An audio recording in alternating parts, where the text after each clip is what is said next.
Viene sobre todo en la fotografía del choque. Hoy presentaba datos de Producto Interior Bruto China, los datos son espectaculares, luego habrá quien diga no me los creo, pero hay que creérselos, luego ya veremos si se pone en duda algo, pero la realidad es que fíjense el dato del Producto Interior Bruto en dato interanual, 5,4% en el último trimestre, es decir, en el último trimestre del 2024 la economía china del 4,6 se pega un salto de 8 décimas al 5,4%, en el conjunto del año, se esperaba un 5, en el conjunto del año se queda o consigue llegar al 5%, que era el objetivo de China, era el objetivo también de Xi Jinping. En estos datos que ven en pantalla de Financial News eran los datos que buscaba Xi Jinping.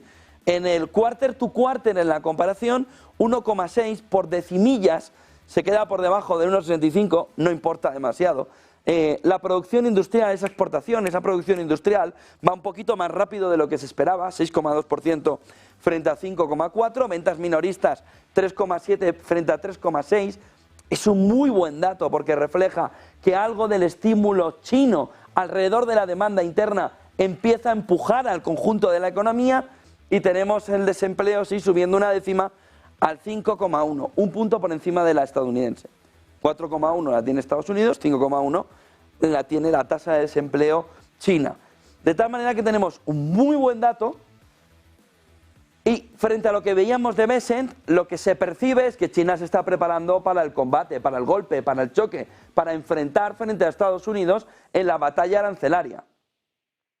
Dice Bloomberg, la economía china crece un 5% en 2024, 5,4% en el último trimestre, se aceleró en el cuarto trimestre, el crecimiento económico en el cuarto trimestre supera las estimaciones, la producción de las fábricas y las ventas minoristas también supera las expectativas, la inversión en activos fijos por debajo de las estimaciones, lo que significa que hay una parte de inversión en formación bruta de capital fijo que está por debajo de lo que esperaba el mercado, la población se redujo por tercer año en 2024, no es menor, la población china se redujo por tercer año en 2024, piensen que vamos al año de la serpiente, el año de la serpiente en China es un año donde, por ejemplo, una de las recomendaciones es no tener hijos, de tal manera que vuelve otra vez la fotografía alrededor de la población, de la demografía, pero tercer año consecutivo descendiéndote la población en China,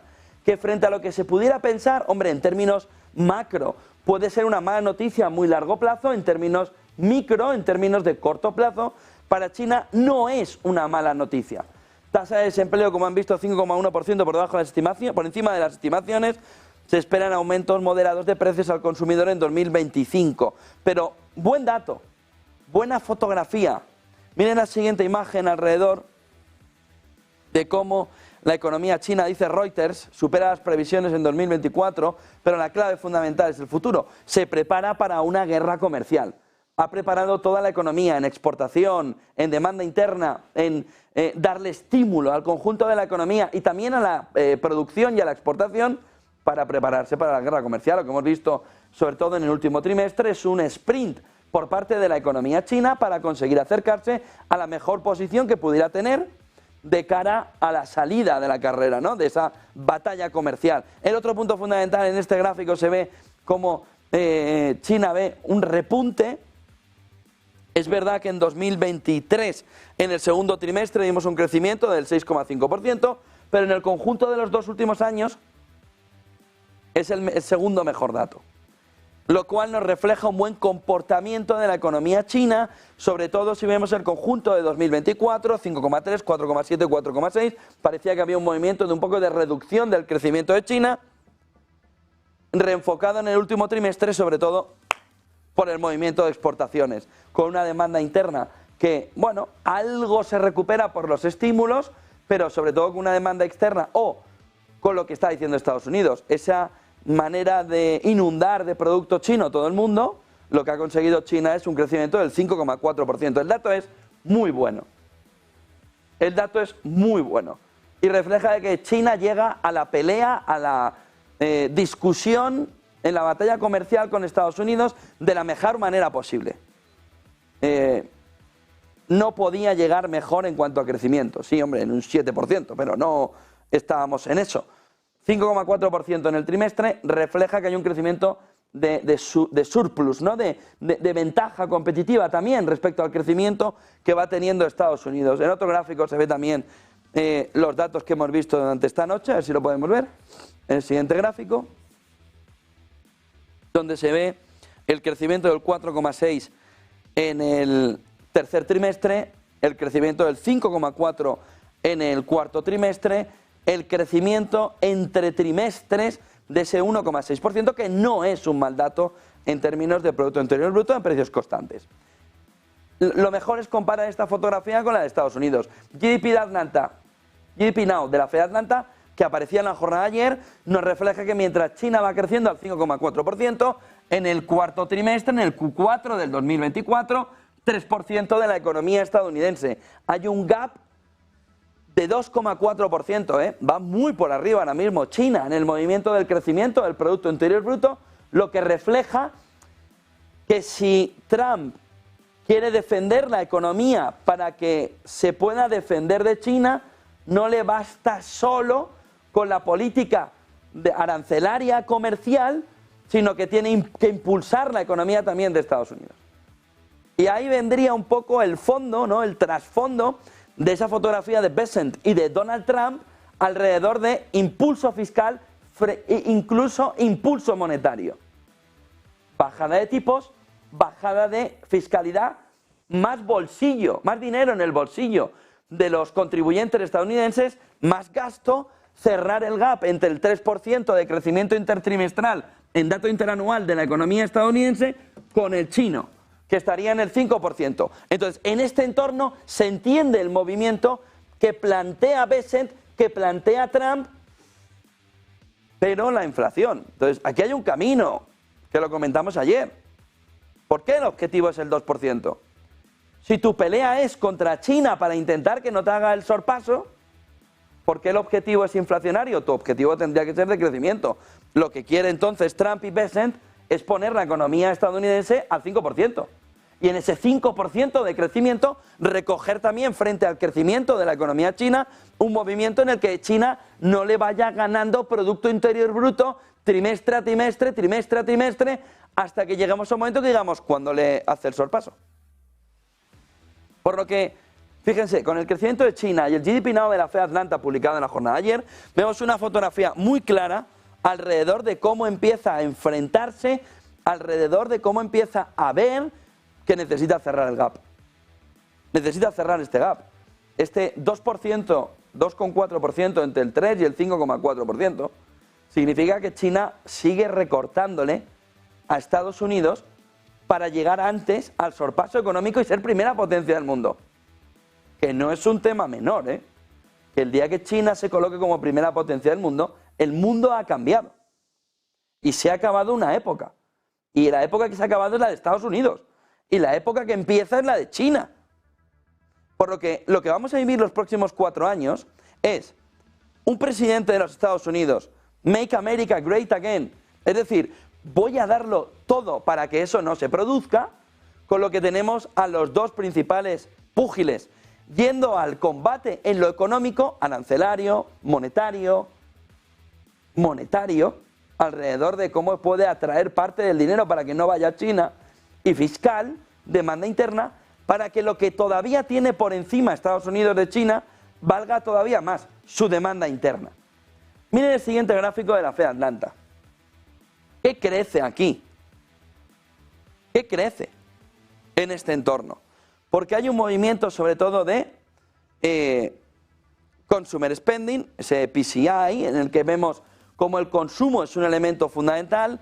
Hay un elemento también fundamental de exportaciones netas, de tal manera que si Estados Unidos hace crecer esta minucia de línea azulita que se ve aquí, el movimiento de crecimiento que le daría al conjunto de la economía, permitiría, sobre todo en este entorno, tener un crecimiento mayor y más sostenido con un superávit comercial que iría directo al crecimiento de la economía estadounidense, como le va al chino, como le va a la economía china.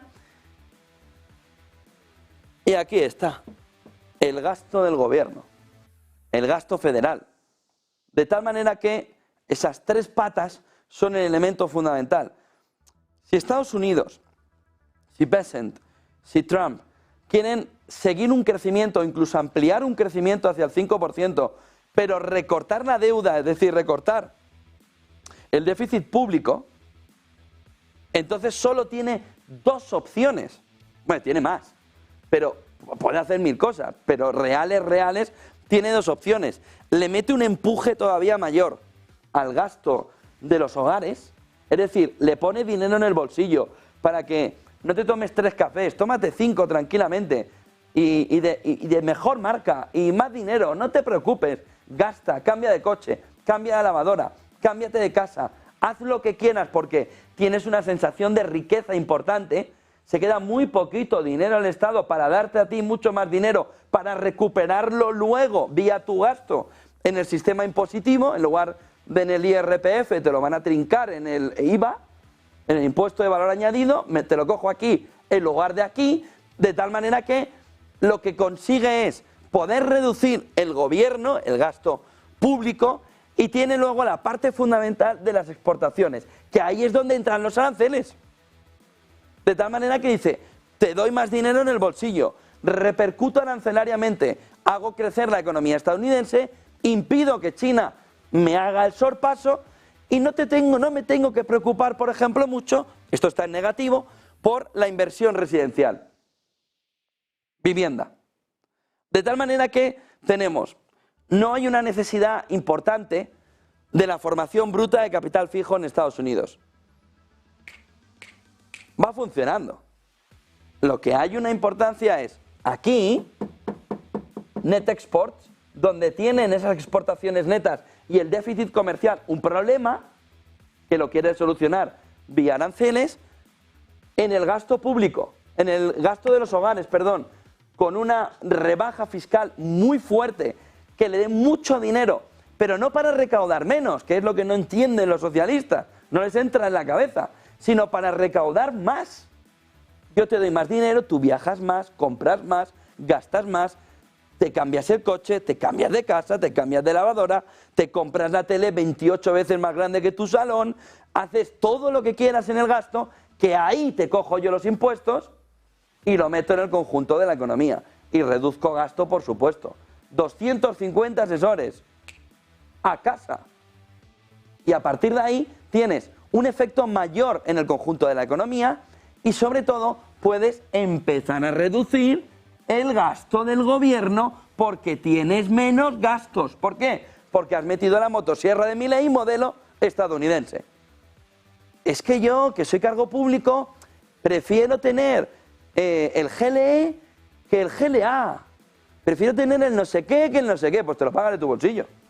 No, es que yo quiero 250 asesores. Ya, y yo rubio y ojos azules y no puedo serlo. Pues tú te quedas sin los 200 asesores. De tal manera que lo que viene es a una reordenación de la economía, pero no lo olviden, con el objetivo final de que el sorpaso de China a Estados Unidos no se produzca. ¿Qué es el objetivo final de la America First? Si vamos por el camino que vamos, nos van a pasar por encima. ¿Dónde nos van a pasar por encima? Porque es un gráfico para que 8:24 de la mañana se nos pongan los pelos de punta a los europeos. Aquí, miren este gráfico. Gráfico compartido por Holger Zappage. En la parte blanca, en la línea blanca, la productividad estadounidense. En la línea amarilla, el desastre europeo de la productividad europea. Gráfico de Bloomberg, llegamos a la primera crisis del siglo, la crisis de las .com en el 2000, un poco alineados Estados Unidos y Europa, y a partir de ahí hay un comportamiento prácticamente, lo ven en pantalla, un comportamiento lateralizado de la productividad europea, donde a la crisis le hemos sumado la tontería europea. Queremos ser más ricos, vivir mejor, el mejor sistema de bienestar social, vivir todos los días, pues el sol que hace aquí, como no vamos a estar al sol, vivir todo el día al sol, al sol, al sol, al sol, al sol, pero trabajar menos. Modelo Chupiguay de Yolanda Díaz aquí en España. Trabajar menos para ser más felices y vivir mejor. ¿Vale? ¿Y cómo se paga la fiesta? Es decir, lo que está proponiendo es, hijos, papá va a estar mucho más en casa con todos vosotros, frente a lo que hacía antes, que era trabajar 8 horas al día, he pensado que voy a trabajar 5. Pepi, ¿qué te parece que papá vaya a trabajar menos? ¿Voy a seguir teniendo lo mismo o no? Bueno, no, depende. Lo que vas a tener es más cariño de papá, pero los Reyes Magos igual se comportan un poquito peor cuando vengan este año que viene. Lo que estamos planteando es eso. ¿Por qué? Porque lo que no entiende Yolanda Díaz, lo que no entienden los comunistas y lo que no entienden los socialistas y lo que no entienden los que no entienden de economía es que no es un tema de trabajar menos para ser más felices, que eso es maravilloso, siempre que seas más productivo. ¿Se puede trabajar 2 horas y media menos a la semana? Sí, y 5, y 10. Si elevamos la productividad europea, si la tiramos hacia aquí, se pueden hacer muchísimas cosas. Pero te viene Estados Unidos, que miran el gap de productividad que te ha metido desde el inicio del siglo, cuando estabas igualado. Te viene China como una bestia a pasarte por encima, donde ya ni tus coches se venden como se vendían antes frente a los coches chinos. Ellos trabajan para intentar ser la principal economía del mundo y tú trabajas para ser chupiguay. Te van a pasar por encima, Europa. Nos van a pasar por encima por culpa de este gráfico. Porque no es un tema de trabajar menos, es un tema de trabajar menos y mejor. Como tenemos una mejor economía, podemos trabajar menos para que con una altísima productividad seamos muchísimo mejores que los chinos y los estadounidenses. Error. No es nuestro modelo. Nuestro modelo es intensivo en horas. En España, por poner un ejemplo. No, es que vamos a trabajar menos, ¿vale? Pero nuestra economía se basa en el turismo.